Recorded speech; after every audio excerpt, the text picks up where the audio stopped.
Let me show you how to make a white background in Photoshop. This will be a comprehensive tutorial, and the technique shown could be applied to people, products, or anything else. In this Photoshop tutorial, you will learn how to remove and replace a background. I will show you how the Select and Mask Workspace works and how to utilize it better to get the best results. You will also learn how to keep the original shadow and apply it to the white background. And finally, I will show you how to create a light wrap around the main subject to keep the white background effect more realistic.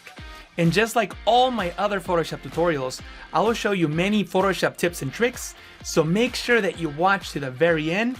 You don't want to miss any of the hidden gems. Before we start, I want to thank MSI for sponsoring today's Photoshop tutorial. I will work with my Creator Z16 laptop. It is a powerful laptop for creative professionals. Check out the link in the description to learn more about it. This is the image that we will work with today. You can download it to follow along if you like. The link is also in the description. You can start by unlocking your background. Click on this icon to unlock it. Then you can create the new white background. Go into the new adjustment layer icon and select solid color. Choose white from the color picker and press OK. You can then drag the layer down below the model layer, or if you prefer to work faster, you can use the keyboard shortcut. Hold Control on Windows, that's Command on the Mac, and tap on the right or left bracket keys on the keyboard to move a layer up or down in the layer stack. This next step is not necessary, but I do like to stay organized, so I'll delete the layer mask from this background layer and I'll call it background. When you're renaming a layer, you can press the Tab key on the keyboard to switch over into the next layer and rename it. I'll do so, and I'll call this layer woman. Next, we need to make a selection out of the main subject of the image. If you're in an older version of Photoshop, you can use the quick selection tool and click and drag over your main subject to select it. But in newer versions of Photoshop, it is much easier to do with the select subject command.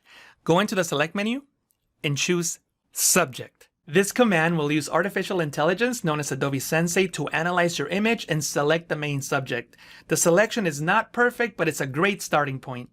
With the selection active, you can press the Q key on the keyboard to enable the quick mask mode. The quick mask mode places a red overlay over the areas that are not selected. This makes the selected areas easier to see. I'll press the Z key on the keyboard to enable the zoom tool. Then I'll zoom in, and you can see that the AI missed this part of the headphones. The quick mask mode allows you to edit a selection by painting on it. You can paint with either black or white to hide or reveal pixels.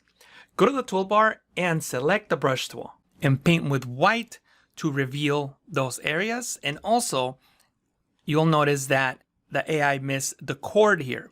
You can reduce the brush size by tapping on the left bracket key on the keyboard and make it just a bit smaller than the chord. And I'll show you a trick. If you click once and hold Shift and click again, Photoshop will draw a straight line between those points. And I'll keep repeating this process and follow the chord to the other side. Then I'll continue painting with white over this area to reveal this piece.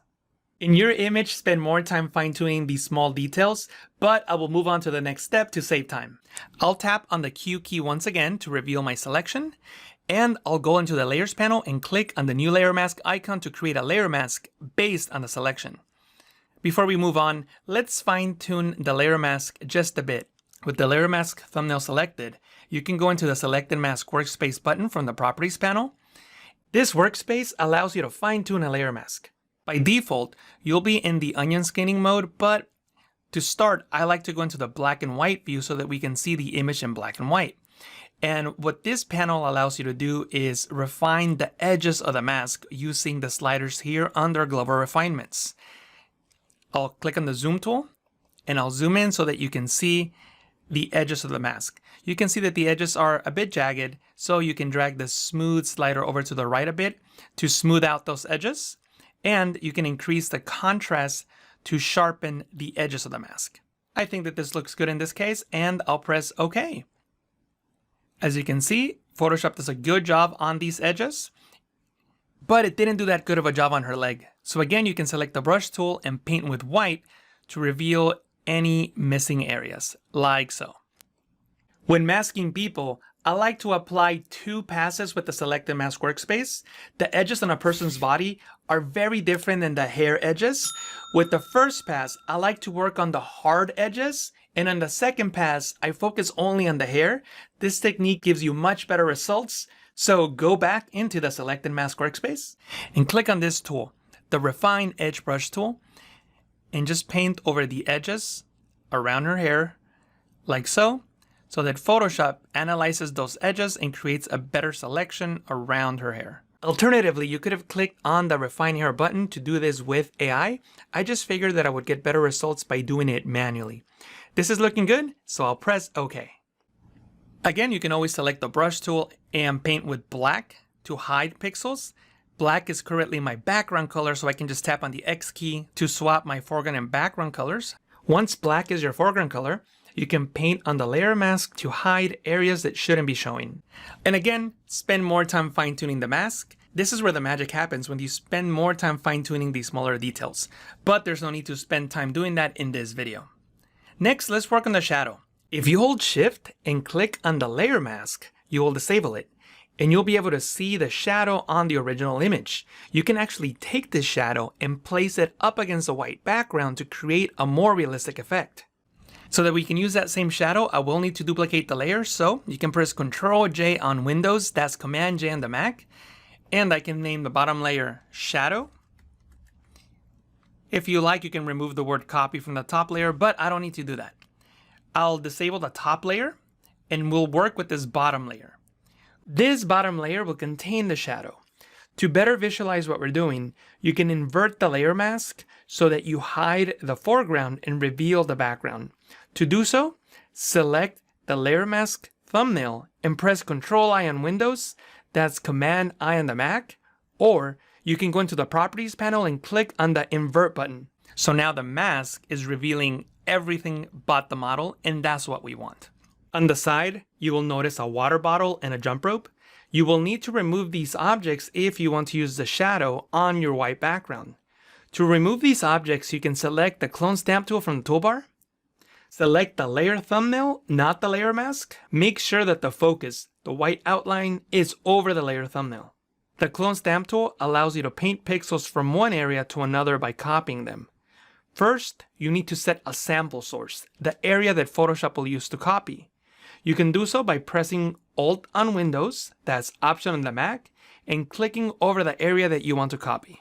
And just paint away the jump rope. You don't need to be perfect. I will be blurring this layer so you can get away with a lot of imperfections, as you'll see here. Next, you can desaturate the image by pressing Ctrl-Shift-U on Windows, that's Command-Shift-U on the Mac, or you can go into Image, Adjustments, Desaturate.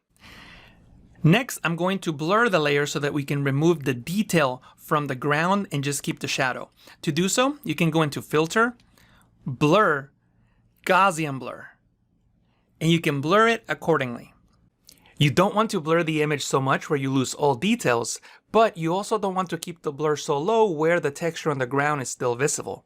So you will have to play around with these settings until you get the result that you want. In this case, I'm going to go to about 10 pixels and press OK. I'm still not happy with the texture that's visible there, so I will try another blur. I'm going to go into Filter, Blur, Motion Blur, and I can use this blur to further remove the texture from that shadow. And I'm going to use an angle that doesn't really distort the shadow too much. And I'll press OK. And I'll go back into the regular Gaussian blur one more time and try to reduce more of that texture. In this case, 4 or 5 pixels should work. I'll press OK one more time. If it takes you a long time to process these filters, that's probably a sign that your computer doesn't have the processing power required to run Photoshop smoothly, so it might be time for an upgrade. I'm currently using the MSI Creator Z16 laptop. It's a beautiful yet powerful computer for creative professionals that I highly recommend. It has so many incredible features, but 3 make the MSI Creator Z16 stand out from the rest. First, the Creator Z16 comes with the latest Intel 11th Gen Core i9 processor, giving you the power needed to satisfy your multitasking and pro-level Photoshop tasks. Second, the Creator Z16 laptops are powered by the GeForce RTX 30 series GPUs, which allow you to edit up to 8K HDR raw video and work with large 3D models. And the third feature that makes the Creator Z16 laptop stand out from the rest is the 16:10 display. This 4K display has an aspect ratio that gives you an extra 10% room than the typical 16:9 aspect ratio. This extra room makes it easier to see the workspace in Photoshop and other Adobe applications. If you're looking for a new laptop that can handle Photoshop well, I recommend the MSI Creator Z16. It's the laptop that I'm currently using when creating on the go. To learn more about the Creator Z16, check out the link in the description. After blurring the details out of the shadows, you will need to hide all the pixels in the shadow layer. You can do so by making the layer mask completely black. Since black is my foreground color, I can press Alt and Backspace on Windows, that's Option Delete on the Mac, which will make the entire layer mask black, hiding all the pixels in that layer. I can bring back my woman layer, and with the brush tool, I can now paint with white to reveal the shadow. I'll click on this icon to make my foreground color white, and I'll paint the shadow back in. My brush is a bit small, so I'll tap on the right bracket key on the keyboard to increase the brush size. And also, you can go into the brushes presets and make sure that the hardness is set to 0 so that you can paint these soft brush strokes. What I'll do now is tap on the X key to make my foreground color black. I'll make a larger brush by tapping on the right bracket key. And as I paint with black, I'll hide the shadow, and you can just keep fine-tuning it accordingly. Before we continue, I'll double click on the hand tool to fit the image to screen. The shadow's looking a bit too strong, but you can use a levels adjustment layer to control the intensity. Let me show you how to do that. Go into the new adjustment layer icon and select levels. Then click on this icon in the properties panel to clip the levels adjustment layer to the layer below. This down pointing arrow is indicating that the levels adjustment layer will only affect the shadow layer and nothing else. Then you can click and drag on this white point and drag it to the left to brighten that shadow, and use this center gamma point to control the intensity, like so. And just keep adjusting it until you get something that looks good to your eye. In some cases, it might be a good idea to go back into the woman layer mask and zoom in really close into your image and reveal some of the contact shadows on the floor so that it looks more realistic. With the brush tool active, I'm going to make white my foreground color. I'll decrease my brush size, and I'll just reveal some of the pixels that are closest to her feet, creating those contact shadows. And I can bring back the shoelace or adjust any other missing detail. Again, spend more time fine-tuning these smaller details in your image. I'll double click on the hand tool to fit the image to screen. Now let me show you one more important subtle adjustment that you can apply to make this white background more realistic. If this were an actual photo, there will be light bouncing from the white background onto her body. You can create this effect by creating a light wrap. An easy way to create a light wrap in Photoshop is by using a layer style. With the woman layer selected, go into the FX icon in the layers panel and select inner shadow. And here's something about Photoshop that you need to keep in mind. Just because a label reads shadow, it doesn't mean that you have to use that control to create a shadow. You can use it to create a highlight or anything else that you want. In this case, we're going to use the inner shadow to create an inner glow. And I know that there's an inner glow option in here, but I actually think that the inner shadow does a better job of creating the specific glow that we're going for in this case. You can start by clicking and dragging directly over the image to position the shadow wherever you want it to be. In this case, I want it to be on the top part of her body, and I'll change the blending mode to screen and the color to white, and also increase the size to blur it up a bit. And you can reduce the highlight's intensity by reducing the opacity. Again, click and drag to move if need be.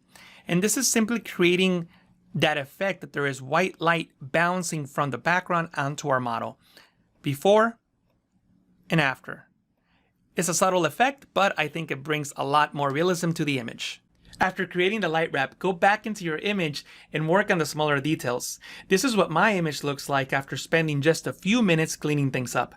Keep in mind that your layer mask is essential for adding a white background. If you want the complete guide on removing backgrounds and creating layer masks, then make sure that you check out my in-depth tutorial on the Select and Mask Workspace. You can watch it here, Also, check out the Creator Z16 laptop. The link is in the description. Thank you so much for watching. I'll talk to you in the next tutorial.